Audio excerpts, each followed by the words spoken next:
throughout the world, there's a growing realization that the way to prosperity for all nations is rejecting protectionist legislation and promoting fair and free competition. Now, there are sound historical reasons for this. For those of us who lived through the Great Depression, the memory of the suffering it caused is deep and searing. And today, many economic analysts and historians argue that high tariff legislation passed back in that period, called the Smoot-Hawley Tariff, greatly deepened the Depression and prevented economic recovery. You see, at first, when someone says, let's impose tariffs on foreign imports, it looks like they're doing the patriotic thing by protecting American products and jobs. And sometimes for a short while it works, but only for a short time. What eventually occurs is, first, homegrown industries start relying on government protection in the form of high tariffs. They stop competing and stop making the innovative management and technological changes they need to succeed in world markets.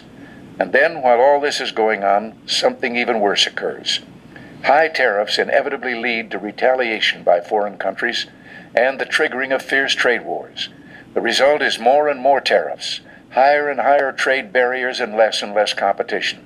So soon, because of the prices made artificially high by tariffs that subsidize inefficiency and poor management, people stop buying. Then the worst happens.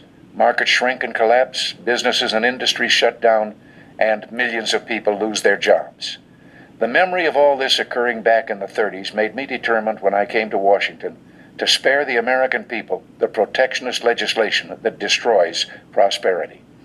Now, it hasn't always been easy. There are those in the Congress, just as there were back in the 30s, who want to go for the quick political advantage, who risk America's prosperity for the sake of a short-term appeal to some special interest group, who forget that more than 5 million American jobs are directly tied to the foreign export business, and additional millions are tied to imports.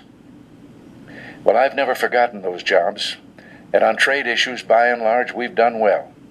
In certain select cases, like the Japanese semiconductors, we've taken steps to stop unfair practices against American products, but we've still maintained our basic long-term commitment to free trade and economic growth.